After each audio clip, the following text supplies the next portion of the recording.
কৃষ্ণ জয়গুৰু শংকৰ পুনৰ আহিলোঁ আজি প্ৰভাতী বেলা।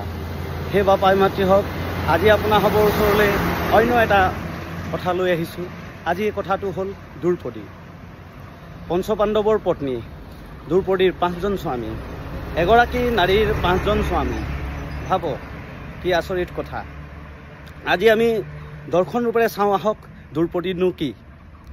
দ্ৰৌপদী মানে হ'ল দুটা পথ, এটা হ'ল ভাল, আনটো হ'ল বেয়া। দুখন পথ সেইকাৰণে কোৱা হৈছে ভাল আৰু বেয়া। এই প্ৰকৃতি জগতত দুটাই পথ আছে, এটা হৈছে ভাল আৰু এটা বেয়া। এই দুটাৰ ভিতৰত আমি বাছি চাব লাগিব। সেইকাৰণে এই প্ৰকৃতি জগতখন পঞ্চভৌতিক তত্ত্বৰে গঠিত। আমাৰ এই দেহটো পঞ্চভৌতিক তত্ত্বৰে গঠিত। দ্ৰৌপদীৰো 5জন স্বামী থকা এগৰাকী নাৰী। ঠিক তেনেকৈ দ্ৰৌপদীৰ সেই 5জন স্বামী ধৰ্ম, বল, লক্ষ্য, সৌন্দৰ্য আৰু দূৰদৰ্শিতা বা ধৈৰ্যতা, এই 5জন স্বামী। কাৰণ এগৰাকী নাৰীৰ 5টা গুণৰ তত্ত্বৰে এগৰাকী নাৰীয়ে নিজৰ ঘৰখন ধৰি ৰাখিব লাগিব। সেইটো হৈছে প্ৰথম ডাঙৰ কথা হ'ল নাৰীগৰাকীয়ে ধৰ্ম জানিব লাগিব, নিজৰ গৃহৰ ধৰ্ম কি। দ্বিতীয় কথা হ'ল গৃহ ধৰ্ম কৰিবলৈ হ'লে তাৰ জ্ঞানৰ মাত্ৰা, জ্ঞান কিমান, ধৈৰ্যতা, জ্ঞানৰ কেনেকৈ ব্যৱহাৰ কৰিব, ধৰ্মৰ জ্ঞান, আধ্যাত্মিক জ্ঞান থাকিব লাগিব। তাৰপিছত হ'ল সেই নাৰীগৰাকী গৃহ সংসাৰখন কেনেকৈ ধৰি ৰাখিব, তাৰ সেই ওপৰত নাৰীগৰাকীয়ে নিজৰ লক্ষ্য স্থিৰ কৰি ল'ব লাগিব। তাৰপিছত হ'ল সৌন্দৰ্যতা, যাক নকুলৰ ৰূপৰ প্ৰকাশ কৰা হয়। গৃহ সংসাৰখন কেনেকৈ সৌন্দৰ্যতা প্ৰকাশ কৰিব পাৰি সেয়া নাৰীৰ হাতত আছে। সেয়েহে নাৰীগৰাকীয়ে সদায় সেউতা মূৰৰ মাজত ফালি দুফালে ভাল আৰু বেয়াৰ প্ৰদৰ্শন কৰি আৰু মাজত শিৰত সেন্দুৰ লোৱা হয়। ইমান সুন্দৰকৈ আমাক প্ৰকাশিত কৰা হৈছে। তাৰপিছত হৈছে নাৰীগৰাকীৰ দূৰদৰ্শিতা থাকিব লাগিব। এখন গৃহ যদি ধৰি ৰাখিবলৈ হয় তেনেহ'লে নাৰীগৰাকীৰ দূৰদৰ্শিতা থাকিব লাগিব। ঠিক একেধৰণে আমাৰ মনুষ্যৰূপী জীৱনতো তেনেকুৱা দূৰদৰ্শিতা থাকিব লাগিব। প্ৰতিজন মানুহৰ পঞ্চভৌতিক তত্ত্বৰে গঠিত আৰু পঞ্চভৌতিক লক্ষ্য। আমাৰ প্ৰত্যেকজন মানুহৰে ধৰ্মৰ বল, আপোনাৰ লক্ষ্য আৰু সৌন্দৰ্যতাৰ যিটো কৰ্মৰ সৌন্দৰ্যতা আৰু দূৰদৰ্শিতা, এইখিনি এজন মানুহৰ থাকিব লাগিব। তেতিয়াহে এখন গৃহ সুন্দৰ হৈ থাকিব। যদি এই দ্ৰৌপদীয়ে যদি বেয়া সং লয় তেনেহ'লে দুষাসনে বস্ত্ৰ হৰণ কৰা দি গোটেই জীৱন হৰণ কৰি পেলাব। দ্ৰৌপদীয়ে ধৰ্ম পথ লোৱাৰ বাবে শ্ৰীকৃষ্ণই বস্ত্ৰ দান কৰিছে। যদি দ্ৰৌপদী ধৰ্ম পথত নাথাকিলে হয়, অধৰ্ম পথত থাকিলে হয়, তেনেহ'লে কৃষ্ণৰ সেই বস্ত্ৰদান নাপালে হয়। ভাবক, দ্ৰৌপদী সেই ধৰ্মৰ জ্ঞান থকাৰ কাৰণে, ধৰ্মৰ পথ লোৱাৰ কাৰণে দ্ৰৌপদী কৃষ্ণই অজস্ৰ বস্ত্ৰ দান কৰিলে। যেতিয়া দুষাসনে বস্ত্ৰ হৰণ কৰিছিলে, ভাবকচোন সেই বাপাই মাতৃ হওক।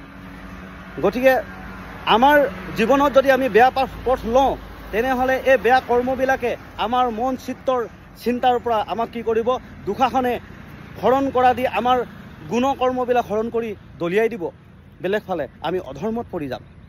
গতিকে আমি আমাৰ এই মন চিত্তত কেতিয়াও অধৰ্মৰ পথত সোমাবলৈ দিব নালাগিব। সদায় ধৰ্মৰ পথ ধৰিব লাগিব।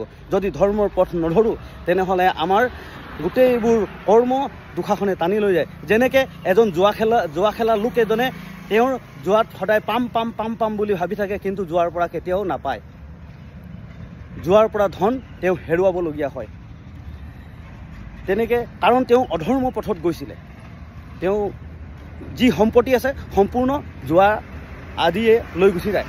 মাদক দ্ৰব্য সেৱন কৰাজনে যেনেকুৱা নিজৰ মানসিকতা হেৰুৱাই পেলায়, কাৰণ তেওঁ ধৰ্মৰূপী মানসিকতা সেই দুষাসনৰূপী ভাৱনাই কাঢ়ি লৈ গুচি গ'ল।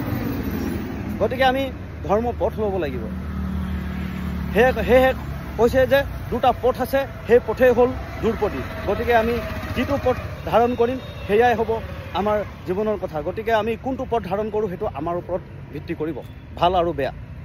যদি দ্ৰৌপদীয়ে কৰ্ণৰ লগত বিবাহ হ'লে হয় তেনেহ'লে এই বস্ত্ৰ নাপালে হয়, কৃষ্ণৰ বস্ত্ৰ দ্ৰৌপদীয়ে নাপালে হয়।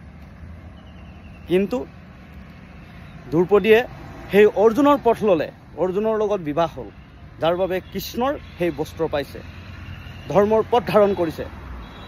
কৰ্ণৰ পথত যদি গ'লে হয় তেনেহ'লে দ্ৰৌপদীয়ে সেই বস্ত্ৰ কেতিয়াও নাপালে হয়, কাৰণ কৰ্ণ সদায় অধৰ্মৰ ফালে আছিল আৰু সেই অধৰ্ম ফালে থকাৰ কাৰণে বৈষ্ণৱ গুৰুসকল, বৈষ্ণৱ শ্ৰেষ্ঠ ভীষ্ময়ো মাত মাতিব নোৱাৰিলে, ধৰ্মশ্ৰেষ্ঠ বিদুৰেও মাত মাতিব নোৱাৰিলে অধৰ্মৰ ফালে থকাৰ বাবে।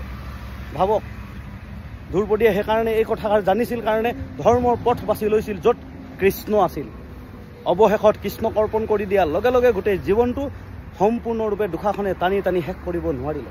আজিও আমি তেনেকৈ ধৰ্মৰ পথ ধাৰণ কৰি কৃষ্ণৰ ওচৰত নিজৰ জীৱনটো অৰ্পণ কৰি দিব লাগিব, তেতিয়াহে আমাৰ জীৱন সৌন্দৰ্যতা হয়। যি কি নহওক, অহাকালিলৈ আৰু এটা এনেধৰণৰ কথাৰে আপোনালোকৰ ওচৰত আহিম। কৃষ্ণ জয় গুৰু শংকৰ।